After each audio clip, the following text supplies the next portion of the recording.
Today we're actually gonna do something a little bit different. We're going to make some cornbread.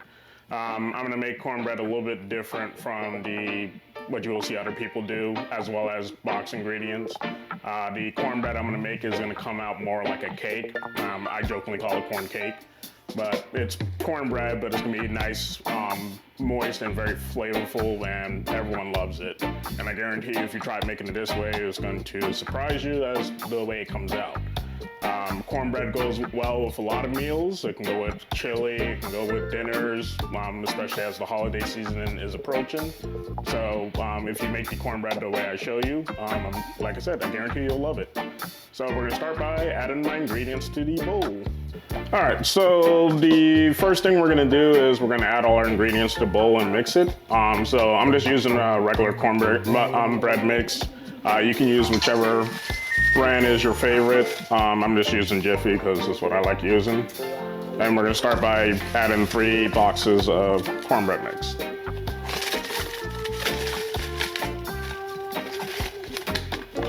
Want to make sure you get all the cornbread out. Sometimes it likes to stay in chunks.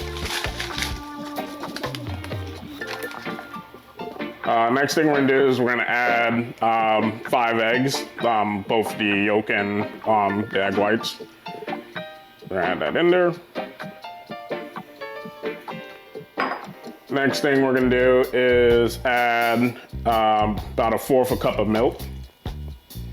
I would suggest using whole milk because it makes the recipe come out better, but you can use half milk or whichever milk you're more comfortable with.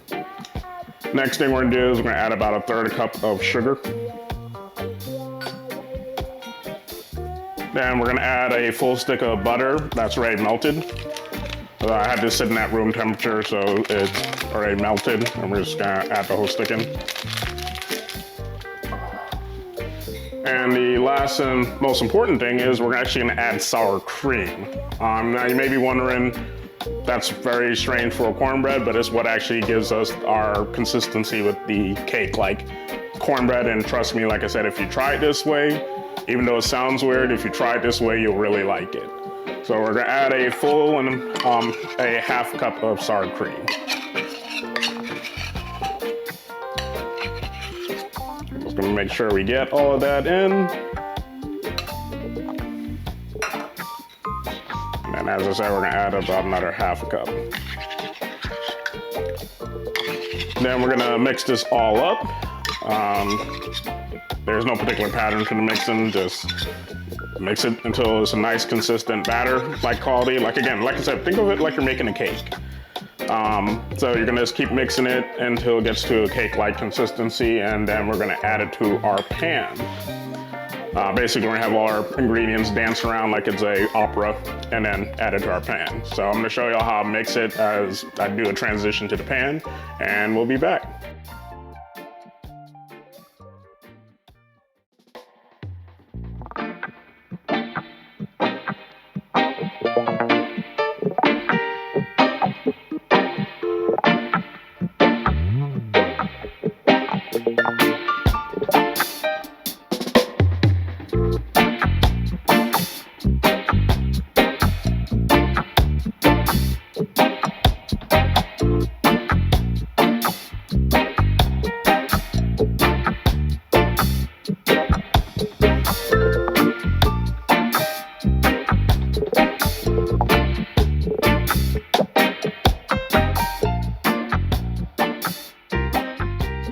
So after mixing it for about 2 to 3 minutes, this is the consistency I was talking about. So like I said, it comes out very cake-like.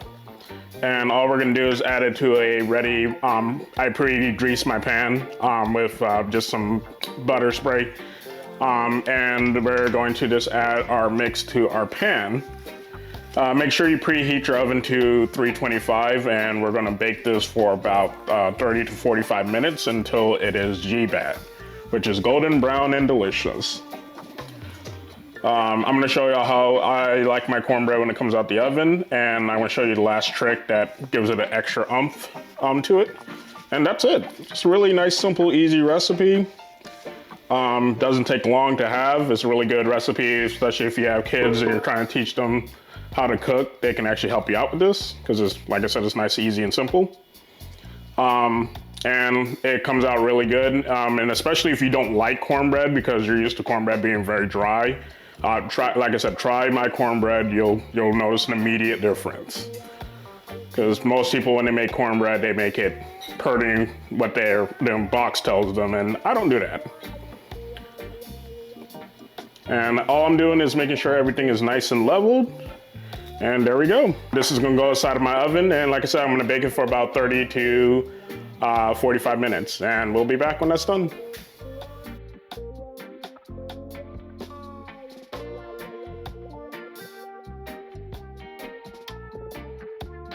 So as our cornbread came out of the oven, what we're gonna do is butter it. So I just have a little bit of our butter that we used earlier. This is a different stick that I had get into room temperature, and we're just gonna go right across the top with some salted butter. Trust me, don't skip this step. It makes the biggest difference in the way the cornbread comes out. And literally, that's it. So this is how to make my delicious cornbread. As always, make sure you like, subscribe, hit that notification bell. If you have questions, please leave a comment or suggestions, and I'll see y'all in the future.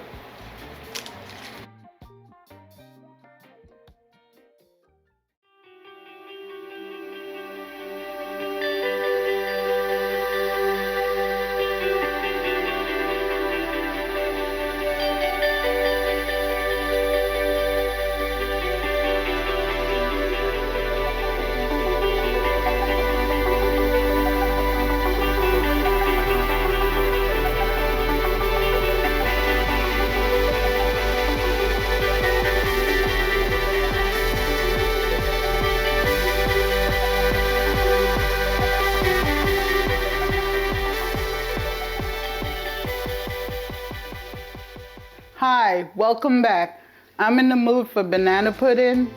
Today I'm going to show you how to make the most delicious banana pudding with only a few ingredients, 8 to be exact.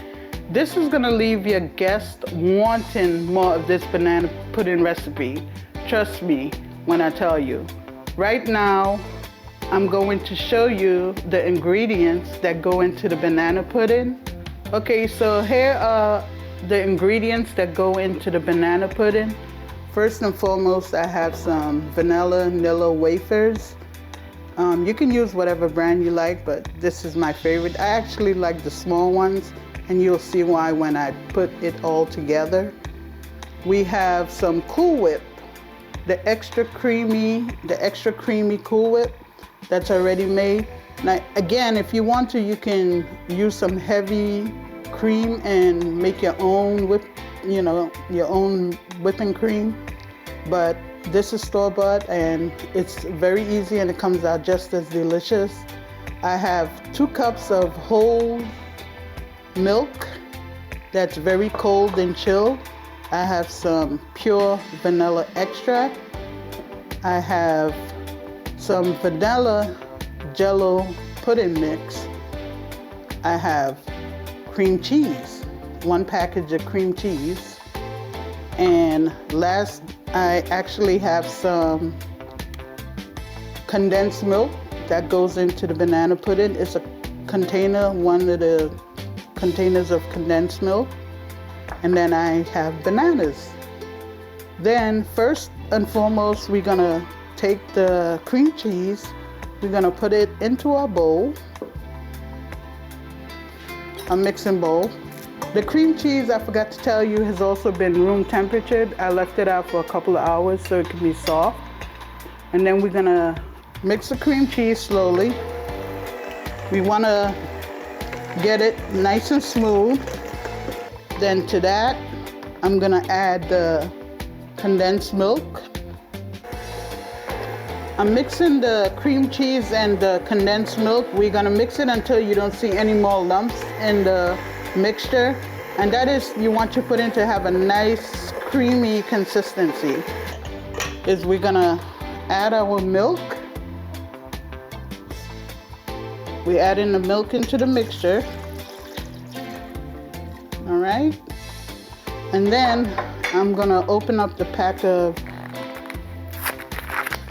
vanilla jello mix, pudding mix, and we're gonna add that in slowly.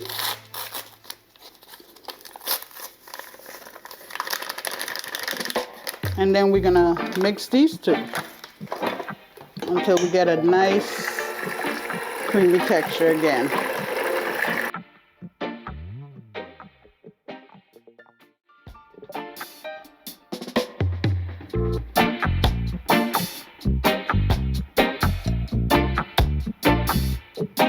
Now for the final part, the milk, the banana pudding mixture, the condensed milk and the cream cheese is all mixed up, and that's the texture we're looking for.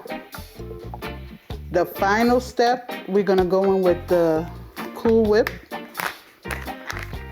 And this one I like, the extra creamy one, and some vanilla extract. So we're gonna pour the entire content of the Cool Whip into the mixture, and then you're gonna go in with, I would say, about a teaspoon of vanilla extract. You can add a little bit more depending on what you like best. And then we're gonna mix all the two together with the rest of the mixture. Make sure it's all blended. And then we're gonna plate the banana, put it in a bowl, and show you how it all comes together.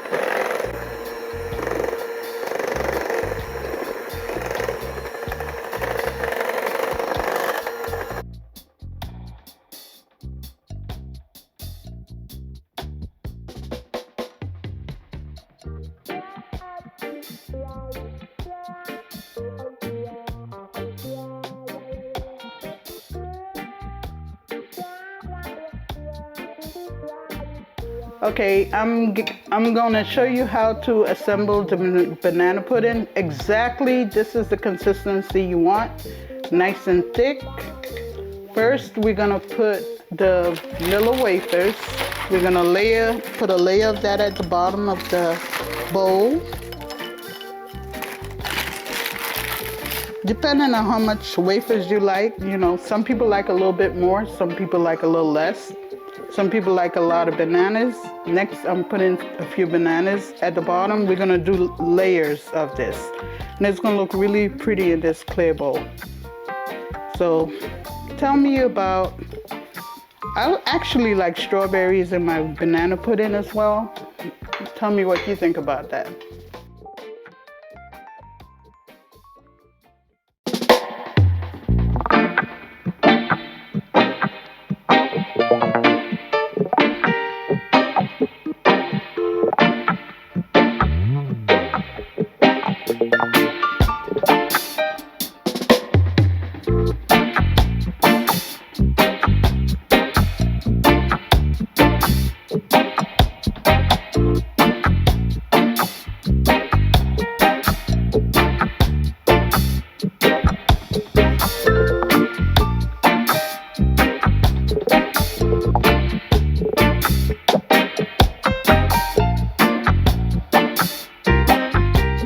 Okay, here's our banana pudding that's completed, the completed product.